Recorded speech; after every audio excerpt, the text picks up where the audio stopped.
जा सकता है। इंटरव्यू से पहले 1 महीने तक आप हॉस्पिटलाइज्ड रहे और उससे 1 वीक पहले आप दिल्ली जाके उसकी प्रिपरेशन कर सकते हैं, तो luck has to come with you. उसको आना पड़ेगा और आपको आईपीएस बनाना पड़ेगा। मैं एग्जाम के लिए निकला, मेंस मेरा था, सुबह जीएस3 का पेपर था। 8:30 को मेरा स्कूटी स्लिप हो गया, मेरा लिगामेंट इंजरी हो गया, लेफ्ट हैंड में इंजरी था, सीट से ब्लीडिंग हो रहा था। लेकिन मेरे पास 2 ऑप्शन थे।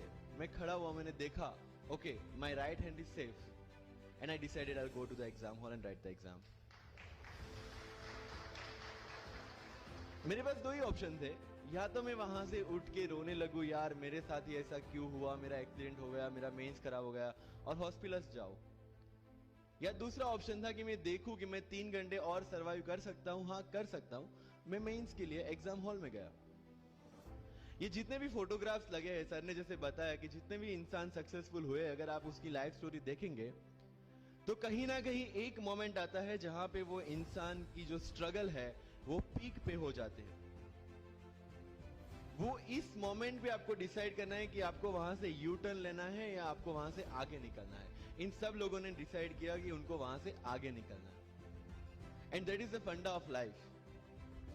सक्सेस उन्हीं को मिलता है जो इस स्ट्रगल वाले मोमेंट से आगे निकलने की सोचता है।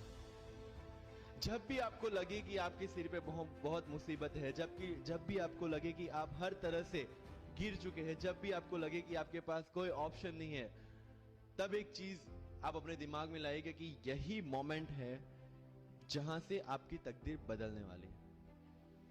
क्योंकि डायमंड जो होता है वो जितना ज्यादा घिसता है उतनी ज्यादा उसकी वैल्यू होती है। सोना जो होता है वो जितना ज्यादा तपता है उतनी उसकी वैल्यू होती है। अगर आप जिंदगी में तप रहे हैं, अगर आप जिंदगी में घिस रहे हैं, अगर आपको लग रहा है कि आप हर तरह से मुसीबतों में गिरे हुए हैं, तभी आपकी जो वैल्यू है वो बढ़ने वाली है। और यही मेरा एटीट्यूड रहा है। लोग बोलते हैं कि तुम्हारी फाइनेंशियल कंडीशन ठीक नहीं थी, पापा इलेक्ट्रिशियन थे, मम्मी हाउसवाइफ थी, डायमंड के कारखाने में काम करती थी, उसके बाद उन्होंने मैरिज में रोटियां बनाने का काम किया, और उस तरह से मैं पढ़ा। लेकिन जब मुझे पूछा जाता है कि ऐसी कौन सी चीज है आपकी लाइफ में जो आप बदलना चाहते हो, एंड आई सेड नथिंग। क्योंकि अगर वो चीजें नहीं होती मेरी लाइफ में तो शायद आज आपके सामने में नहीं होता। तो अगर लाइफ में प्रॉब्लम्स है, अगर लाइफ में स्ट्रगल है, जैसे सर ने बताया struggle is a part of life, and I strongly believe in that.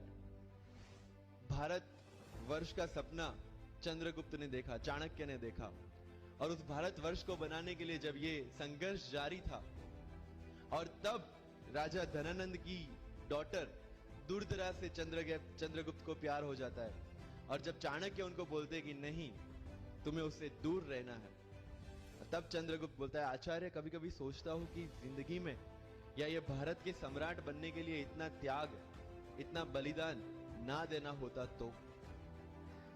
और तब चाणक्य रिप्लाई करते हैं, तो हर कोई भारत का सम्राट होता। This is the fundamental rule of life. अगर आईएएस बनने के लिए, आईपीएस बनने के लिए सैक्रिफाइस करना नहीं पड़ेगा, अगर उसके लिए आपको त्याग नहीं करना पड़ेगा, तो आज पूरे इंडिया में हर घर में आपको आईएएस आईपीएस मिल जाएंगे। मुझे एग्जैक्ट डेट याद है, 23 मार्च को मेरा इंटरव्यू था। 20 फरवरी को मुझे हॉस्पिटल में एडमिट किया गया क्योंकि मुझे इन्फेक्शन हो गया था बॉडी में, एंड बहुत हाई फीवर था, तो आईवी के अलावा कोई ऑप्शन नहीं था। 1 मार्च को ठीक होके मैंने सोचा चलो दिल्ली निकलते हैं। 2 मार्च को मैं दिल्ली पहुंचा। 3 मार्च को वापस से टॉन्सिलाइटिस का अटैक होने की वजह से फ्लाइट लेके वापस से पालनपुर, अहमदाबाद, अगेन हॉस्पिटलाइजेशन। 15 मार्च को I got relieved from the hospital. 16 मार्च को मैं दिल्ली पहुंचा, और 23 मार्च को I gave my UPSC interview. 1 महीने का हॉस्पिटलाइजेशन।